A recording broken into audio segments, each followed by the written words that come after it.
12 pemeran film porno lokal telah diperiksa penyidik Polda Metro Jaya. Kompak hampir semua mengaku dijebak oleh sutradara dan membantah kalau bayarannya mencapai belasan juta rupiah. Apakah para terduga pemeran film porno lokal ini bisa ditetapkan menjadi tersangka? Kita diskusi.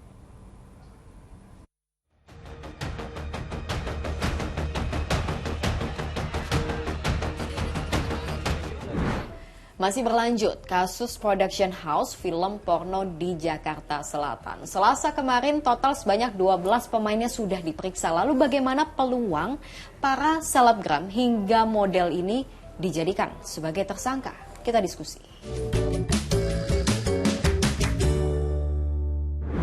12 pemeran film porno lokal selesai diperiksa pada Selasa malam di Polda Metro Jaya.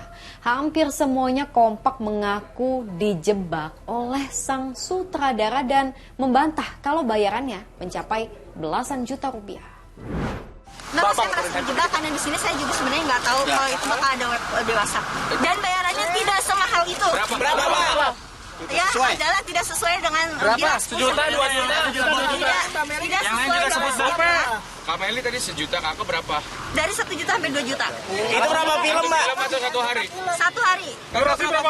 Itu pembayaran pun tidak Pembayaran pun tidak langsung dibayarkan, tetapi disendat-sendat juga. Berapa film? Aku disuruh mengikutin apa yang dia bilang. Dan itu dilakukan sama Mbak Meli? Iya, karena di situ posisi aku nggak punya teman di situ gitu. Jadi aku terpaksa karena aku nggak tahu mau nyelamatin dirinya gimana kan, karena semua timnya kan banyak ya.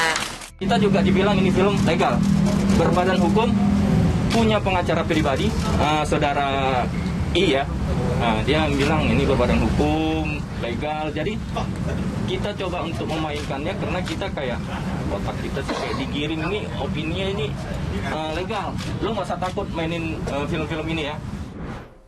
Jadi yang bisa dilihat di sini ada perbedaan keterangan antara para saksi pemain dengan si sutradara yang sudah terlebih dulu ditetapkan sebagai tersangka.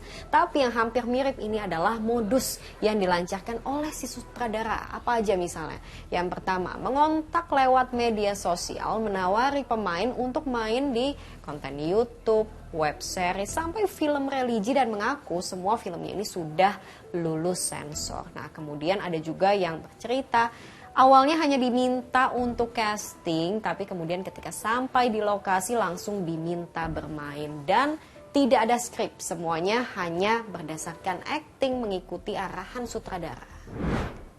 Pertanyaannya, dari total 16 pemain yang 12 sudah diperiksa dan 4 lainnya masih menyusul pemeriksaannya, apakah status mereka sebagai saksi bisa dinaikkan sebagai tersangka?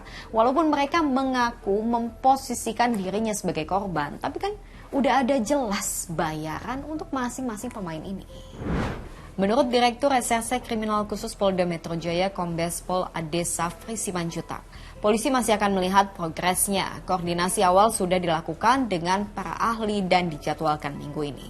Nanti akan ditentukan apakah status saksi layak naik menjadi tersangka atau tidak. Sejauh ini, para pemeran bisa dijerat dengan Undang-Undang Pornografi Pasal 8 UU Nomor 44 Tahun 2008. Setiap orang dilarang dengan sengaja atau atas persetujuan dirinya menjadi objek atau model yang mengandung muatan pornografi. Pasal 34, ancaman hukumannya pidana penjara maksimal 10 tahun dan atau denda maksimal 5 miliar rupiah. Gimana kalau dari kacamata pengamat?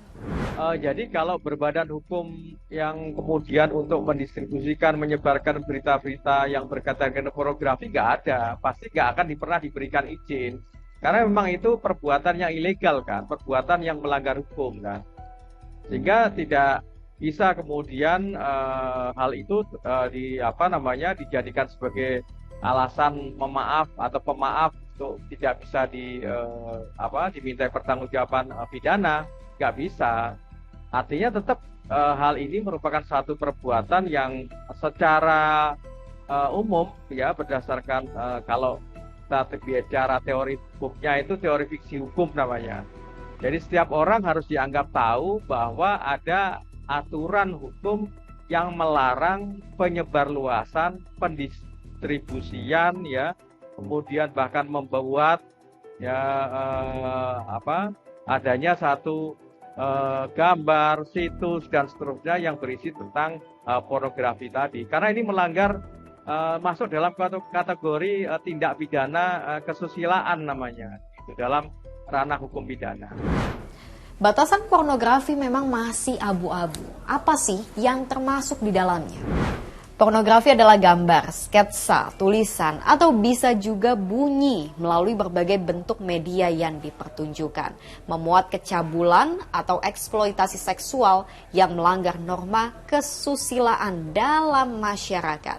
Jadi batasan yang nggak hanya berdasarkan tanpa busana atau tidaknya. Kalau kita perhatikan di dalam Undang-Undang Nomor 44 ya tahun 2008 tentang pornografi itu memang terdapat beberapa norma-norma perbuatan yang bisa dikelompokkan ke dalam pornografi yang dilarang menurut pasal 4 maupun junto pasal 6-nya di dalam undang-undang itu.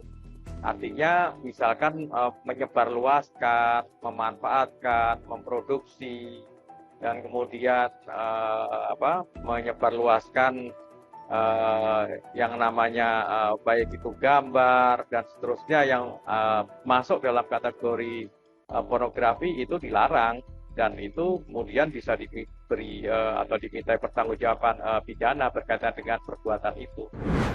Belum lagi juga ada salah satu pemain dalam kasus PH ini yang pernah terjerat dalam kasus yang sama. S misalnya pernah divonis 10 bulan pidana penjara dan denda 250 juta rupiah atas aksi vulgarnya di Bandara YIA Yogyakarta. Gimanapun, semua yang terlibat perlu mempertanggungjawabkan perbuatannya. At least apa yang mereka lakukan ini sudah menimbulkan keresahan di masyarakat. Menurut kamu gimana? Lanjut diskusi di kolom komentar.